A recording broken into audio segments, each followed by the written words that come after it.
Hi and welcome to another narration presented by yours truly, Cryptids Roost. Please be so kind as to throat punch the like button and smack the ass of the subscription button as well. And remember to tap the notification bell and then select all. That way you'll receive all notifications each time I upload a new video. Oh, and don't forget to share the video far and wide. This will all help with YouTube's algorithm and will help promote the channel more. If you enjoy listening to the following story, be sure to pop over to the author's Reddit profile and drop them a line, or even give them a glowing review. I'm sure they would appreciate it. The link to their Reddit profile will be below in the description. This awesome author has a new novel available on Amazon, titled Beneath the Asylum by Jgrupe. So go grab yourself a copy of this awesome book I already have. The links for the book will be below in the description. So grab your coffee, sit back and enjoy the show. And don't forget, where fear is, happiness is not. Dungeons and Darkness Part 5, The Finale, An Inconvenient Conclusion. This fantastic series is written by Jgrupe, a wonderful author over on Reddit's NoSleep subreddit. The King Necromancer stood before us, watching as his undead servants closed in and encircled our group. The cold stone chamber echoed around us with the sounds of hundreds of decaying bare feet treading across the floor, getting closer by the second. What do we do now? I asked the blue wizard, whose lips were still trembling with unbridled rage. He had just revealed that the Necromancer King had murdered his wife during their first encounter, when they initially came to this place, to this world, within a board game.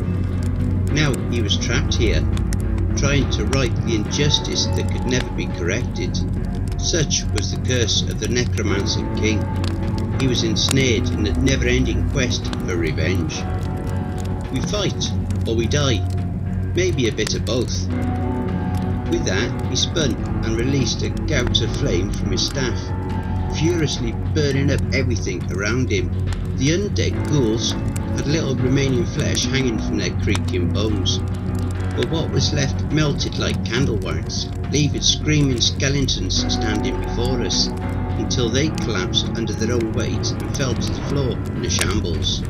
I turned at the sound of movement behind me and saw a dozen more of them now within striking distance. With a wide arcing swing from my sword, I managed to sever the heads of a few closest to me, their thick black blood spraying like geysers into the air. Some of it splattered my face and clothing and tasted coppery and warm on my lips. Tom, the dwarf, howled a war cry and began to spin like a dervish. He looked like the Tasmanian devil stuck in a food processor full of old meat as he spun and hacked the zombies to pieces all around us. His special attack, the Blue Wizard explained. The fool is wasting it. Doesn't he realise what he's doing? We each had one special skill that could be used during the course of the adventure, but only once. None of us have any idea what we're doing. I thought that would be super obvious by now. True enough. By my count, we had only a couple special attacks left. I still had mine, as did Brad, but I realised that Noel had used his Berserker Rage earlier, and that was probably his one-off special skill. He had made short work of the Lich Sorceress. The Wizard was another wild card. I wasn't sure what tricks he had up those baggy blue sleeves of his, but hoped he had something that could take out the Necromancer King. I had a feeling he was the only one out of the 5 of us who had a shot at killing the bastard. I imagined him summoning a lightning elemental or a fire serpent the size of a school bus. He had to be capable of something. The son of a bitch had done next to nothing of any use aside from helping to guide us there. He claimed to be extremely powerful though. Maybe we would see that borne out, eventually. Tom was spinning in his whirlwind attack still, while Brad the elf rained down arrows on our foes. He released them so quickly it looked as if we had an army on our side, but but I saw the majority of them were missing the targets. "Why isn't he hitting them with any arrows?" I asked the wizard while slashing at zombies. "He's only level 2, same as the rest of you. You're quite fortunate to have survived this long. You must have been rolling natural 20s and your luck has finally caught up to you." He turned and blew a gust of freezing wind from his staff, which turned the nearby zombies into ice cubes. They fell to the stone floor and shattered into a million tiny pieces. Despite the 5 of us doing everything in our power to defeat the encroaching army of the dead, we were soon backed into a corner and fighting for our lives. "Aye!" Tom screamed as several ghouls dove onto him and began to claw at his armour, pulling it off in places. They tore off his plate mail and helmet before we could get to him and began to devour his flesh, ripping it from his bones and eating it while it stretched like warm mozzarella. Within a minute of falling, our former comrade was up again, his eyes now white and blank as he joined the ranks of the dead, trying to rip us to shreds. Thankfully Noel was taking out more than his fair share of foes. His massive club arced and spun, dealing heavy blows and sending ghouls flying every direction. Just as I thought the tides of battle had begun to turn, Brad fell under an onslaught of the undead. I heard his screams and my heart once again began to trip hammer with fear. The elf was up to his feet in moments, his deadly bow now aimed straight towards us. Arrows flew and thankfully missed my head by inches. Despite our losses, the wizard and I held strong. Noel was the next to fall though. His wide swinging blows left him open for a counter-attack, and the zombies did just that. They piled onto him and began to rip and tear at his flesh with their sharp yellow teeth. He was soon on the ground, writhing and screaming, and I felt certain that pain in this place would feel very real, and I would discover that for myself soon enough, I imagined. My hope began to dissipate and I realised with a sinking heart that I would die in that place. Fear began to consume me and my sword started to swing wild, missing targets. The dead began to take precious inches from our small fighting territory as the wizard and I stood back to back, fighting with our last ounces of endurance. "Enough!" the wizard bellowed. His strong voice rang clear and true, and echoed back at us from the high arcing stone ceiling. He began to murmur and chant under his breath. The words were indiscernible, but the power flowing through them was clear as day. Even the unthinking zombies backed away instinctively from the growing energy which blossomed and built into a towering blue inferno of light. A wave rippled through space and time, and all things as the powerful supernova blast of the wizard was unleashed. Thankfully I was spared from it, since I was his ally. Every undead creature in the chamber went flying through the air as the explosion boomed and cracked with an echoing blast. The Necromancer King himself went flying backwards from where he stood, crashing into a wall far behind him. Though the impact should have been fatal to anyone, I saw him writhing and moving around on the floor as if to get up again. I turned to the blue wizard and saw him lying on the floor, unmoving. Running over to him, I saw that he was pale and his lips were turning blue. Blood poured from his mouth and he coughed and spluttered and groaned in agony. "What happened? Are you okay?" I asked him, checking over my shoulder to make sure the Necromancer was still down. He was. "My special attack," the wizard was saying quietly. "It was the last resort. The supernova blast is exactly what it sounds like. It is the explosion of a dying star, capable of doing incredible damage, but at a great cost." I stood and looked at the Necromancer King on his dais, gradually getting up to his feet again, and decided then and there to end it. The son of a bitch shouldn't be breathing anymore, I told myself, and I was about to correct that problem. Running down the aisle, my boots crunching across the bones of hundreds of motionless zombies. I heard a battle cry begin to pour out of me instinctively as I raced up the carpeted steps towards the necromancer, who now stood wobbly before me. He drew a massive obsidian blade as I leapt towards him, my sword thrust out towards his face. I no longer cared if I lived or died, only that this creature was dead and gone. He had killed everyone I cared about in this place.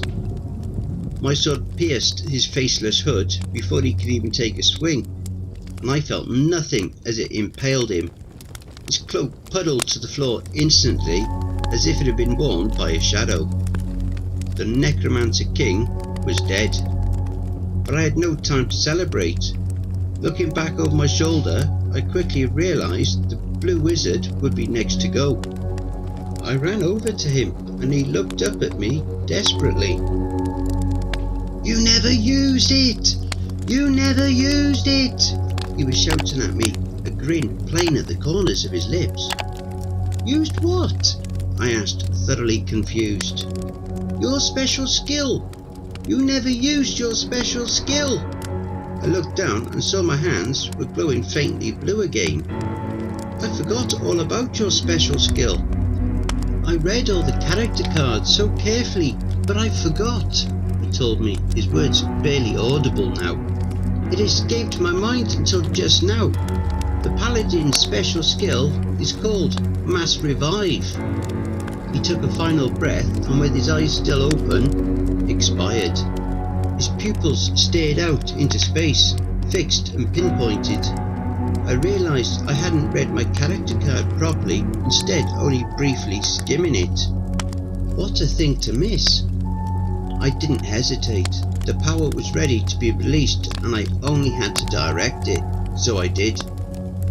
I laid my hands on each of them and they stood a second later. Null rose to his feet, human again, then Tom and Brad followed. Finally the blue wizard stood, looking fully healthy and restored once again. But I wasn't finished.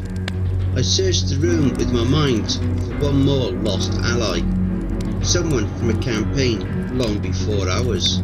Someone who was long believed irretrievable. There was still a glimmer of humanity left in her, and I sought it out and brought it back. Elizabeth? She stood, looking human once again. A woman in her 30s by the looks of her, with a worried face and light mousy brown hair. Her pale blue eyes searched the room, confused, unsure, and then she saw his face. They ran to each other, the blue wizard and his lost love. The two embraced as the four of us stood watching, happy to see the man finally free of his curse. Suddenly an enormous golden chest appeared before us. It sprang open and its glowing contents were revealed. Armour and weaponry that looked powerful and ornate. Brad reached his hand in to grab a dagger that looked especially powerful and glowed red with a magical aura. I slapped his hand and looked him sternly in the eye. "No touching. Remember, this place wants to keep us here. We are only interested in these." I pulled out a pair of potions in beakers, one purple and one orange. "Which one did you say will take us home?" I asked the wizard. "Purple, you stay put.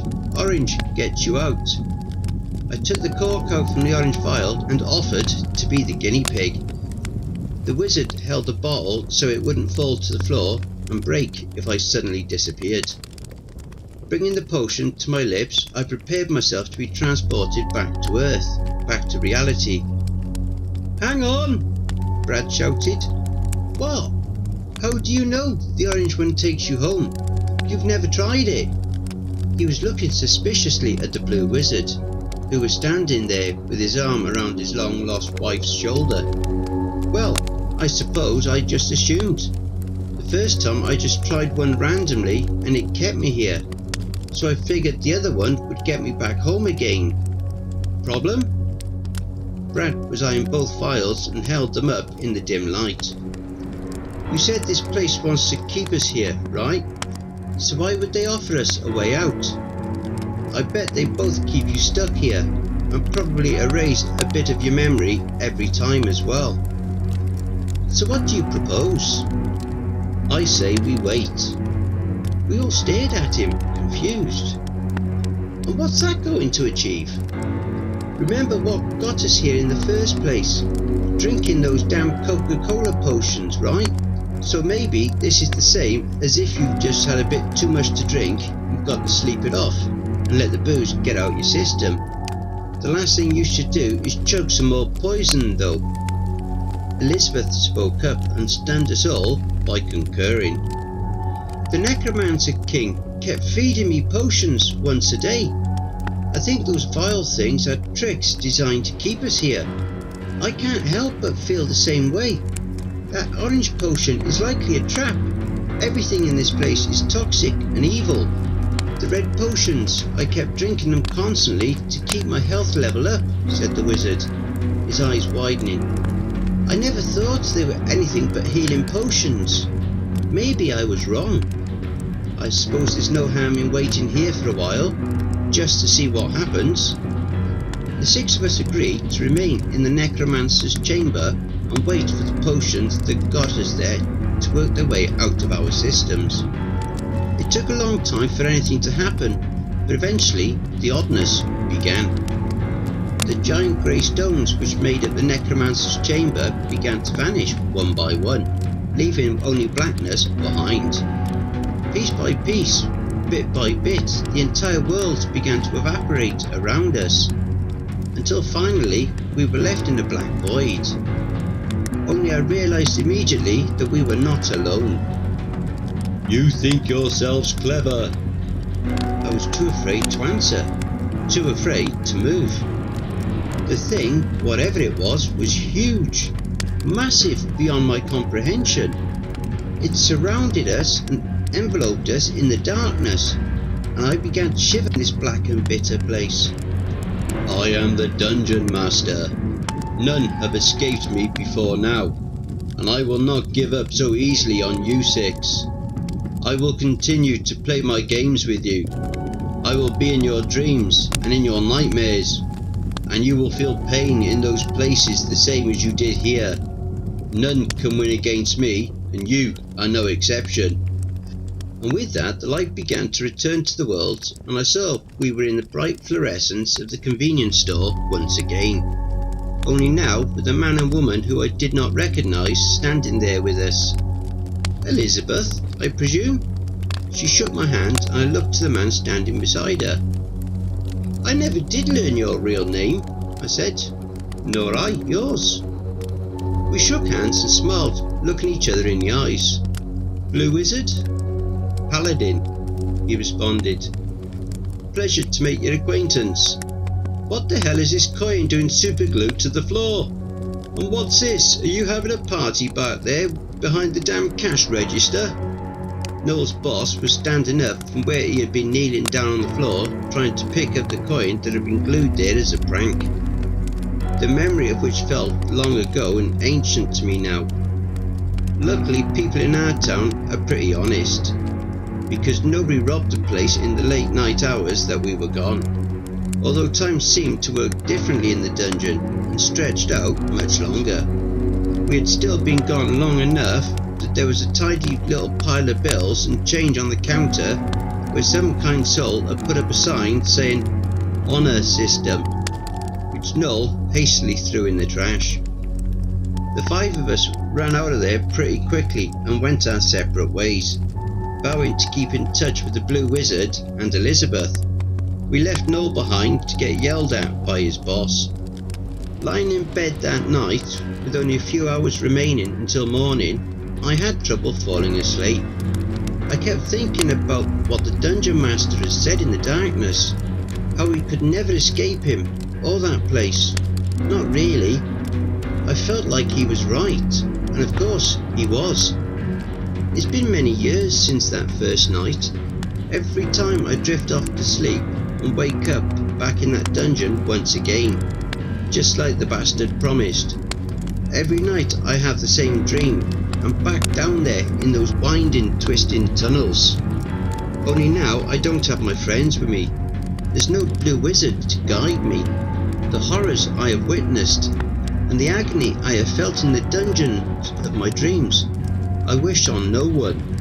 What I didn't expect though was for Brad to decide to go back in to play once again.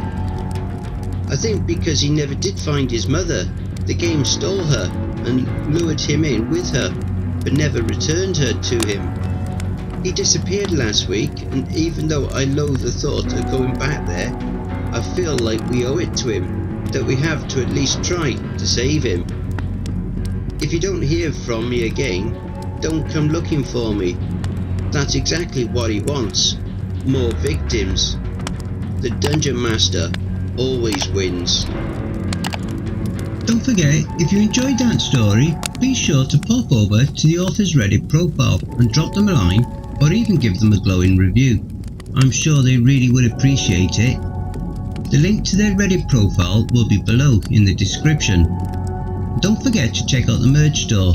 The link will be in the description and also in the video thumbnail. And if you'd like an honourable mention, send in a snapshot of yourself with your purchase and I'll feature it in one of the videos.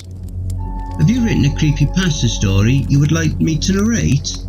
Have you had any cryptid sightings, paranormal or supernatural encounters, or even had a creepy or terrifying situation you would like to share? Well, I now have my very own subreddit community where you can submit your stories. The link for that is also in the thumbnail as well as below in the description. You can submit your stories there, or you can send them to cryptidsroost@gmail.com. If you wish to remain anonymous, that's fine with me. Now I also have a Facebook group, Twitter, Reddit and Discord. And if you'd like to support the channel and help make it grow, my PayPal is paypal.me/cryptidsroost. If you wish to remain anonymous, that's fine with me. I also have a Facebook group, Twitter, Reddit and Discord. And if you would like to support the channel and help make it grow, my PayPal is paypal.me/cryptidsroost, and any and all donations would be gratefully received. Again, that will also be below. And don't forget, where fear is, happiness is not.